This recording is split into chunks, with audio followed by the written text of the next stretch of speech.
ఇక Harish Rao press meet కి సంబంధించిన డీటెయిల్స్ చూద్దాం. కాంగ్రెస్ ప్రభుత్వంపై మాజీ మంత్రి హరీష్ రావు మరోసారి ఫైర్ అయ్యారు.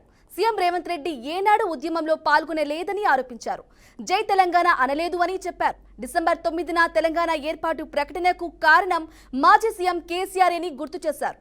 ఎవరి దయతోనూ తెలంగాణ వచ్చినట్లు సీఎం మాట్లాడుతున్నారని మండిపడ్డారు. సీఎం వ్యాఖ్యలు తెలంగాణ ఉద్యమం అమరులను అవమానపరచడమేనని ఆగ్రహం వ్యక్తం చేశారు. తెలంగాణకి కాంగ్రెస్ పార్టీనే #1 విలన్ అని ఆరోపించారు. 2001లో కేసీఆర్ పార్టీ పెట్టకపోతే తెలంగాణ అనే మాట లేదని, తెలంగాణ పదాన్ని ఆనాడు అసెంబ్లీలో నిషేధించారని హరీష్ రావు ఆగ్రహం వ్యక్తం చేశారు. ఇదే విషయంపై మరింత సమాచారం మా ప్రతినిధి ధనుంజయ్ అందిస్తారు. Dhananjay. Okay, right. Thank you Brahmani. ప్రస్తుతం కాంగ్రెస్ ప్రభుత్వంపై మాజీ మంత్రి హరీష్ రావు తీవ్ర స్థాయిలో విమర్శలు చేశారు. ఎందుకంటే తెలంగాణ రాష్ట్ర ఉద్యమ సమయంలో అసలు కేసీఆర్ చేసిన త్యాగ ఫలితం ఏదో తెలంగాణ రాష్ట్రం సిద్ధించిందని చెప్పేసి చెప్తున్న పరిస్థితి ఇక్కడ కనబడ్డది. ఇందులో భాగంగానే ఇటు కేటీఆర్ అదే కేసీఆర్ తో పాటు అనేక మంది త్యాగ ఫలితమే ఈరోజు ప్రత్యేక తెలంగాణ రాష్ట్ర దిశగానే ముందుకు పోయాం. కాబట్టి ఈ దిశగా తెలంగాణ రాష్ట్రం సాధించిన తీరు చూస్తుంటే మనకు రాష్ట్రంలో అభివృద్ధి సంక్షేమ కార్యక్రమాలు గతంలో కాంగ్రెస్ చేసిన ఏదైతే పరిస్థితుల్లో ఉండే ఆ పరిస్థితులను ధీటుగా ఈరోజు అభివృద్ధి పదంలో గతంలో తీసుకెళ్లిన మా ఘనత మనకు కేసీఆర్కే దక్కిందని చెప్పేసి హరీష్ రావు తీవ్ర స్థాయిలో రేవంత్ రెడ్డి ప్రభుత్వంపై విమర్శలు సైతం చేస్తున్నారు. ఎందుకంటే తెలంగాణ ప్రజల ఆకాంక్షలను కాంగ్రెస్ ప్రభుత్వం నిర్వీర్యం చేస్తుందని చెప్పేసి చెప్తున్న పరిస్థితి ఇక్కడ స్పష్టంగానే చూస్తున్నాం. ఎందుకంటే తెలంగాణ రాష్ట్ర ఉద్యమంలో అనేక మంది మేధావులతో పాటు కాంగ్రెస్ పార్టీకి సంబంధించిన రేవంత్ రెడ్డి పాల్గొన్నారని చెప్పేసి ప్రశ్నిస్తున్న పరిస్థితి మనకు కనబడ్డది.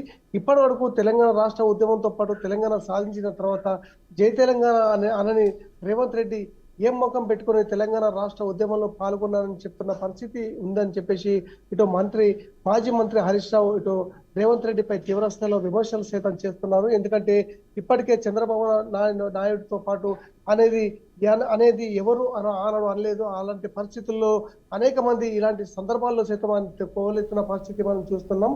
ప్రస్తుతం తెలంగాణ రాష్ట్ర ఉద్యమంలో గతంలో చేసిన త్యాగ ఫలితమేలో తెలంగాణ ఫలితాలు సైతం తెలంగాణ అభివృద్ధిలో జరుగుతున్నాయని చెప్పేసి మాజీ మంత్రి హరీష్ రావు సూటిగా ఇటు రేవంత్ రెడ్డి ప్రభుత్వాన్ని ప్రశ్నించారు. ఈ దిశగా తెలంగాణ రాష్ట్ర ఉద్యమంతో పాటు తెలంగాణ అభివృద్ధికి దోహదపడాలి, కానీ ప్రతి విమర్శలతో తెలంగాణ రాష్ట్రాన్ని అభివృద్ధి పదంలో కాకుండా ఇష్టానుసారంగా నడిపిస్తున్న రేవంత్ రెడ్డి ప్రభుత్వంపై తీవ్ర స్థాయిలో మండిపడుతున్న పరిస్థితి మనకు కనబడ్డది.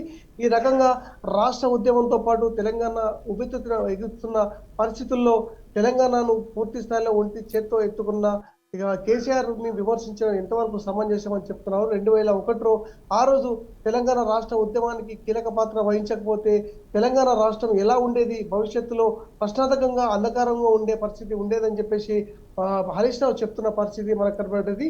ఈ విధంగా రేవంత్ రెడ్డి ఇష్టానుసారంగా ప్రభుత్వం వ్యవహరించి ఈరోజు తెలంగాణ రాష్ట్ర ఉద్యమంలో పాల్గొన్న అనేక మంది వారిపై విమర్శించడం ఎంతవరకు సమంజసమని చెప్తున్న పరిస్థితి మనం ఇక్కడ చూస్తున్నాం.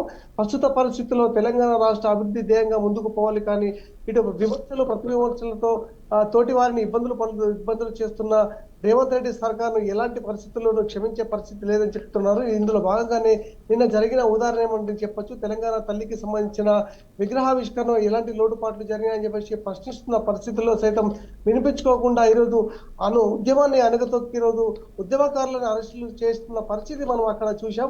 ఈ విధంగా రేవంత్ రెడ్డి సర్కార్పై మా హరీష్ రావు చేస్తున్న వ్యాఖ్యలు తీవ్రంగానే దుమారం సైతం లేపుతున్న పరిస్థితి మనం చూస్తున్నాం బ్రాహ్మణి. ఎందుకంటే ప్రస్తుత పరిస్థితుల్లో తెలంగాణ రాష్ట్రంలో ఏకైక ఉద్యమ పార్టీగా ఉన్న టీఆర్ఎస్ ప్రభుత్వంపై ఇలాంటి విమర్శలు చేయడం ఎంతవరకు సమంజసం అని చెప్పి చెప్తున్న పరిస్థితి మనం స్పష్టంగా చూస్తున్నాం బ్రాహ్మణి.